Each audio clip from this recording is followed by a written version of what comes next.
mayambu Amazing Bible Prophecy Ministry na taram oksari ngasi prithibig mafam khudimakta Prabhu Jisu Krista na pokkhibagi numit Christmas ne haina mayamna kanna observe tawri adubu ta sengbagi di December 15 asida Prabhu Jisu Krista pokhide adu aikoina ngasi maroina Prabhu Jisu Krista na pokpa siba hingkatpa amasung anisuba lakpase aikoi miyoibigi aran khubamda masi kyagi mating maru oibege habdigi maramda aikoi kharanai namdasi aduga ahanbada aikoi ishorda parthana tawse sragada laibe pai am thagasare aikoina kadigidamak Prabhu Jisu Krista na pokpa siba hingkatpa amasung anisuba lakpase aikoina aikoigi punsida kyagi mating maru oibege habdigi maramda khara tolabna na sastra regi ngangjaga tawri masida nahana popimna biu Tare bishina ukuting da sunana popi biu thawai seng maduna seng biu Prabhu Jisu Krista gi mingda khurumjare amen aikoi ahanbada December 15 asigi maramda koi ketang tentang niyansi December 15 asida karam balai singi mapung na mino prithibida khurumnari balai singi mapung na mino haibdo aikoi khara yengsi ahanbada Mithras masi aikoina Roman Persian sangor ko Persia di Iran da leiba adugumba Mising ha hoji Muslim oidringi mamangda makoisu Mithras haibje kurame Mithra haibde kanano numit ni masibu December kumgan mangada mahakse poi hai madugi damong masibu misina masigi dharma asibu Mithraism haina gasu khangne masi samjan ji snawsa subada amuk masina Sol Invictus sadi Roman gi sun god Hadi Roman sina pitibida laiba pung khudimana pitibida laiba dharma ayambana numitse laini na khuramdaba yaude aduna Roman skinjo Sol Invictus habse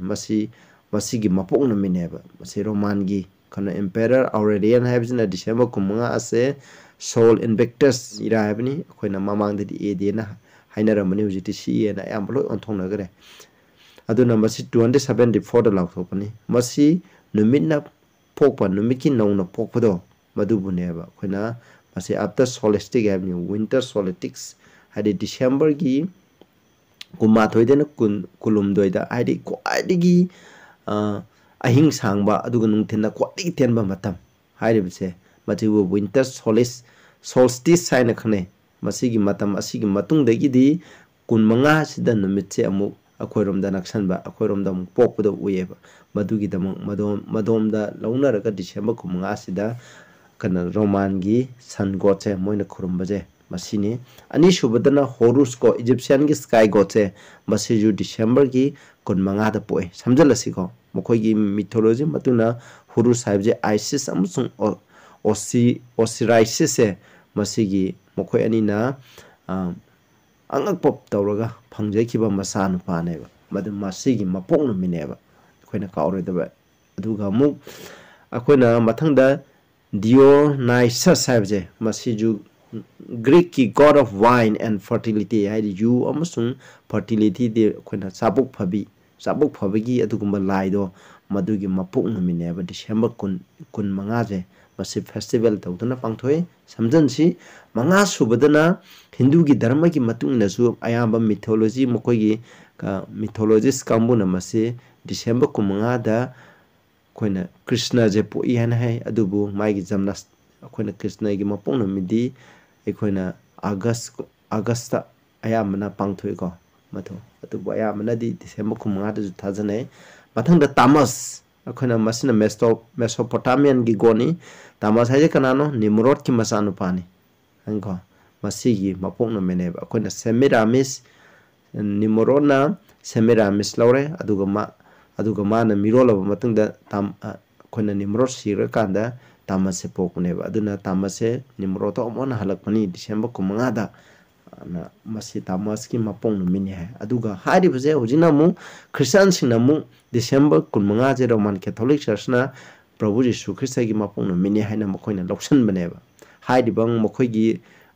aseng magi de Roman Catholic Church se paganism akoina lai mutila pa Christian maming thagi Christian neba adu makoina December 15 se makoigi Roman sina khuramba lai aduga hairiba deti meamsna December 15 se moroina lai khudimakki mapong numit oibnina masiga susana na boina Christian dharma da makoina lobun ngainaba makoina hana ꯑꯩꯈꯣꯏꯅ ꯀꯨꯝꯍꯩ ꯑꯣꯏꯅ December 15ꯁꯦ ꯃꯁꯤꯒꯤ ꯃꯃꯥꯡꯗ ꯀꯨꯝꯍꯩ ꯑꯣꯏꯅ ꯑꯗꯨꯝ ꯄꯥꯡꯊꯣꯛꯇꯨꯅ ꯂꯥꯛꯄꯅ ꯃꯔꯝ ꯑꯣꯏꯗꯨꯅ ꯑꯩꯈꯣꯏꯁꯨ ꯈ꯭ꯔꯤꯁꯇꯥꯟꯁꯤꯡꯒꯤꯗꯃꯛ ꯀꯨꯝꯍꯩ ꯑꯣꯏꯅꯒꯤꯗꯃꯛ ꯗꯤꯁꯦꯝꯕꯔ 15ꯁꯦ ꯈ꯭ꯔꯤꯁꯃꯥꯁ ꯑꯣꯏꯅ ꯄꯥꯡꯊꯣꯛꯄꯅꯦ ꯑꯁꯦꯡꯕꯒꯤꯗꯤ ꯈ꯭ꯔꯤꯁꯃꯥꯁ ꯍꯥꯏꯕꯁꯦ ꯄ꯭ꯔꯚꯨ ꯖꯤꯁꯨ ꯈ꯭ꯔꯤꯁꯇ ꯄꯣꯛꯄ ꯅꯨꯃꯤꯠ ꯍꯥꯏꯕꯅꯦ ꯈ꯭ꯔꯥꯏꯁ ꯃꯥꯁ ꯍꯥꯏꯕꯅꯦꯕ ꯀꯦꯊꯣꯂꯤꯛꯁꯤꯡꯅ ꯃꯥꯔꯁ ꯇꯧꯕꯗꯣ ꯑꯗꯨꯒꯤ ꯅꯨꯃꯤꯠ ꯍꯥꯏꯕꯅꯦ ꯃꯁꯤ ꯂꯧꯁꯤꯜꯂꯛꯑꯦꯕ ꯏꯆꯤꯟ ꯏꯅꯥꯎꯁꯥ ꯑꯁꯦꯡꯕꯗꯤ ꯑꯩꯈꯣꯏꯅ ꯕꯥꯏꯕꯜꯗꯒꯤ ꯌꯦꯡꯕ ꯃꯇꯝꯗ ꯑꯩꯅ ꯃꯃꯥꯡꯗꯁꯨ ꯁꯔꯃꯣꯟ ꯃꯌꯥꯝ ꯊꯥꯒꯠꯈ꯭ꯔꯦ ꯃꯁꯤꯒꯤ ꯃꯔꯝꯗ ꯑꯗꯨꯅ ꯑꯩꯅ ꯍꯟꯖꯟ ꯍꯟꯖꯟꯅ ꯍꯥꯏꯔꯔꯣꯏꯒꯦ ꯑꯩꯈꯣꯏ ꯌꯦꯡꯁꯤꯀꯣ ꯃꯁꯤꯅꯤ ꯑꯗꯨꯒ ꯑꯩꯈꯣꯏꯅ ꯕꯥꯏꯕꯜꯗꯒꯤ ꯑꯃꯨꯛ ꯌꯦꯡꯁꯦ ꯄ꯭ꯔꯚꯨ ꯖꯤꯁꯨ ꯈ꯭ꯔꯤꯁꯇꯅ ꯑꯁꯦꯡꯕ ꯄꯣꯛꯄꯗꯤ ꯀꯃꯥꯏꯅ ꯄꯣꯛꯄ꯭ꯔꯥ ꯍꯥꯏꯕꯗꯨꯒꯤ ꯃꯔꯝꯗ ꯑꯩꯈꯣꯏꯅ ꯃꯥꯅ ꯄꯣꯛꯄꯁꯤꯒꯤ ꯃꯔꯨꯑꯣꯏꯕꯁꯤ ꯀꯩꯅꯣ ꯍꯥꯏꯕꯗꯨꯒꯤ ꯃꯔꯝꯗ ꯑꯩꯈꯣꯏꯅ ꯌꯦꯡꯁꯦꯕ ꯂꯨꯛ 2:7 sida mahangna Mary na mahaki ahanba macanipa mo poki aduga angang adu phi amana yomsin laga mahapu sabamda hilami maramdi mithung sang aduda makhoi da mabhabam lairamde hamne haidi Prabhu Jisu tang pambi kambi mapu Jisu Krishna pongai da mekok thi bala matamda mithung sang da mafam laitabde nakhoi khoi sagol sangda nakhoi mafam laibani adu mafam da nakhoi na laigi haidi laiwa haina mapuna harakudagi maduda pokne magi da makka amata phawa tayeng pan bu ekhoi bu sembi ba mapu sigi da ka ama phawa thorang thaukhideba sinau sa ngasi ju ekhoi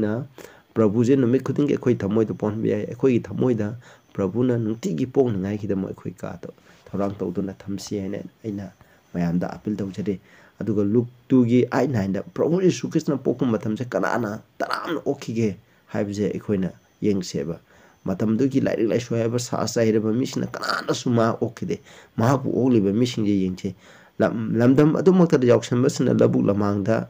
ahingda makogi yauksangu yengsinduna lairami aduga yengu ibungo gi dot amana makoida laki amasung ibungo ge matik mangana makogi akoibda ngalami maduda makoi yamna kirami hamne matamduda yauksan ba mising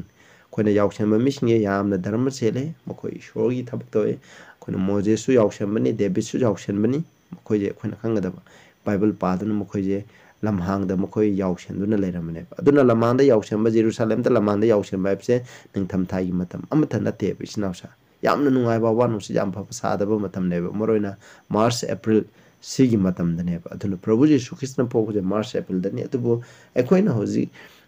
prithvi mpham ayambada Christmas pangthopje December matamde winter gi matam neba aduna masina jo num taksere haibje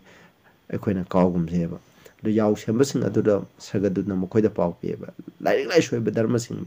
da paw pide maramdi makoide ready de leire yaw sembasing aduda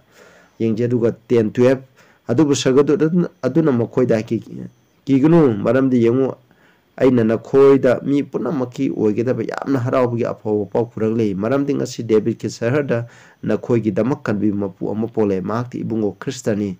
wasi na khoi gi damak khudam oigini sabam amda phine yomliba anga ama hiliba na khoina phangani anba Prabhu Jisu Krista gi pokpo pawje yawsen basing aduda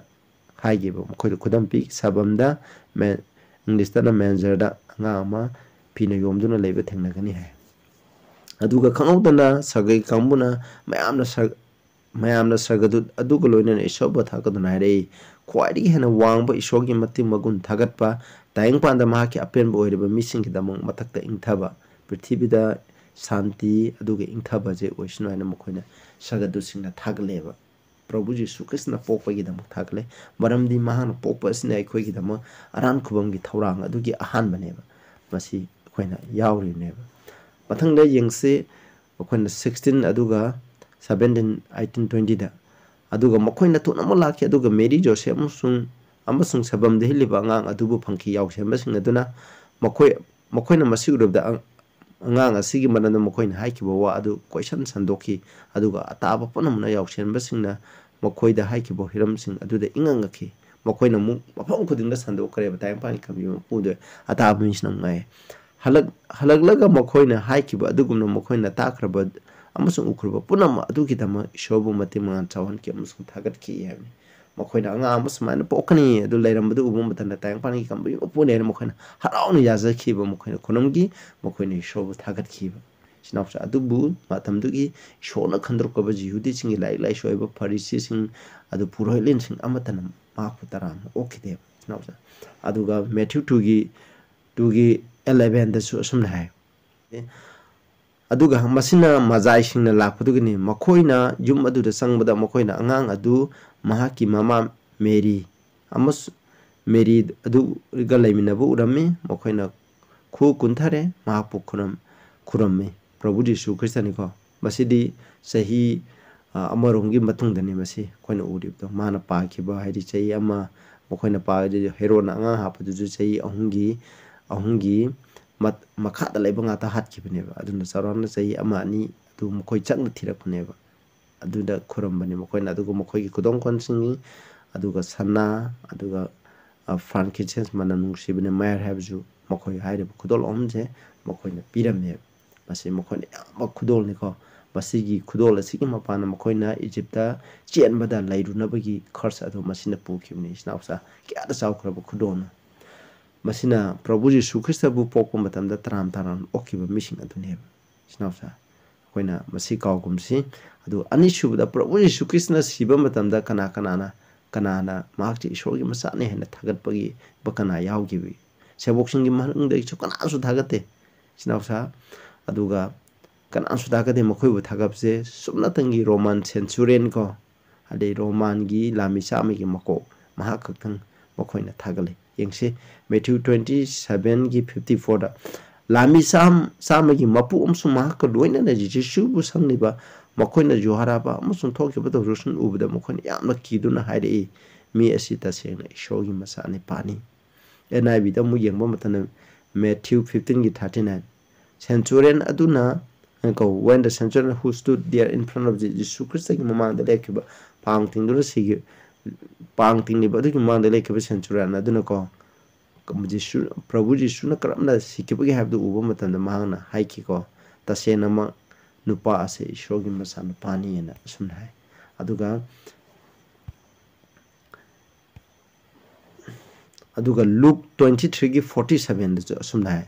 centurion aduna kari thokrage habdu mahangna khangladuna mahangna ishoba thagaladuna hai surely this was a righteous man masi jamna dharma semba mini ishogi masane habse kanana Prabhu Jisu Krishna tayang panda ikhoi gidamuk siba lakni adu siba matamda thagat paje centurion khaktane sinapsa ikhoi khangadabje amuk yengse amuk Prabhu na Bible da shastra da loi ikramna na pok siba hingkatpa sigi maramda adubu mahana hingkatpa matamda muk kanana yana mabu hingkatpaje wan ki bage habje khoni yengse sebok tarani thoi trama thoi dugi manunda Prabhu Jisu Krishna mokhoi da hana sak utte kanada hana uli Mary da hana kari gi da maktano haibje khoina khangba yai khoju khanbiu kari gi da maktano asuki mati okta binupi asuki mati phatta binupi amada hana uli je maramdi mana pukshe loina hongkre Prabhu na haibu khodi momak thajeba ai masigi John 20 gi 11 to 17 je paaba matamda karim kanda kapning ba phawe masidi yengsigo adubu Mary na mongpham gi mapanda leptuna kaptuna lermi aduga mahana kapna non thaduna mongpham manung de yengnami Jisu gi sang thamlamba aduda angauba phi setpa sagaduda ani amana lukhumda atopa amaduna kuyada phamni boi mokhoina mangonda hai nupi nahana karigi kaplibano mahana mokhoida maramdi mokhoina aigi ibungo lokthokre aduga mokhoina mahapu khadaida thamkiba ai khangne Prabhu ibu nungsibagi dama mahana lakone ba thibane basida hairibse yengse tramni trang Mary na wase hairaga mahana tung on tholakpada Jisu leptuna leiramba urame aduga mahana Jisu na haiba khanglamde maramdi Jisu ne na khangdebagi maramdi mahana hana sidringai gi matamda maki leiramba sapamduga hujikti mahana Prabhu na uribate magi masa glorify matangana pikthalaba ishor amagi asengma masan pado adugi saktamda matik mangana thanba duna maram oiduna ma khangba ngamdamne Jisuna mongonda haiki nupi nahana kari kapli bano nahana kanabu thirebge Mary di mahapu inkhol koiba mi amani khanduna mongonda hai ibungo nahana mahapu mphom sidi puthokrabadi nahana mahapu khadaida thamkrabage aingonda hayu aduga aina mahapu lokthosage Prabhu Jisu Krishna de mokhoigi inkhon senaba mi nehana mana khalamne Mary na khalamde adu matamne yengse Jisuna mongonda hai Mary maduda mahana laitholaktu mangonda hai Raboni madugi athadi guru haibni Mary haina mahabu kauba matamdri hujikti magi mabungo Prabhu Jisu Krishna ni haibje ma khangkreba माकती माक लोइनबा मतमदा मंगोंदा प्रभुना मंगोंदा मेरीदा कमाइना कौई हैबसे कमाइना नुंसीना कौई हैबसे माना लोइना खंखरेबा मखोइगी मुंगदा लापो खुदिने मेरीदे माके खोंया खादा तुरगा मा ईश्वरगी वाहिदो नम तादना लेबनेबा माको प्रभु याम नुंसीबने माकी मान थाव मनम नुंसीबा थाव हैधरगा मागे मखोंदुजु मपीना मसमना सामथोखिबदो अदो मेरीनेबा अदो याम नुंसीबने अदुना सिनिको अदुदा प्रभु यीशुना मंगोंदा एंगोना सोखना मरमदे होजि फावा आई इपागी फमदा काखतरी अदुबो आईगी स्नाउसिंग मनाक्ता चतुना मखोइदा आइना इपागी अमसुना खोइगी नपागी ननाक्ता अदुगा आईगी ईश्वर अमसुना खोइगी ईश्वरगी मनाक्ता काखली अदुदगी मेरी हराउ चेंखरगा माइसे बॉक्सिंग प्रभु यीशु ख्रिस्ट हिंकटकरे हाइना माउ फाव थंबने असमाय तौदना खोइना वेलकम तौई तौकी मानसी हिंकटपदो अमुक अरोइबदा अखोय अमुक यिंगसे प्रभु यीशु ख्रिस्ट अनि शुभ लाखमदना कना प्रभु यीशु ख्रिस्ट बताराम ओकनी आहनबदा महान पोप मतमदा महान सीबा मतमदा महान हिंकटप मतमदा प्रभु बु तराम ओकिबा मिसे याम दे इस्नाउसा अदुगुमना एखोय जुखान अनि शुभ लाखप मतमदु यामो थौरांग तौबो मिय खरा खक्तनी इस्नाउसिंग अदुदा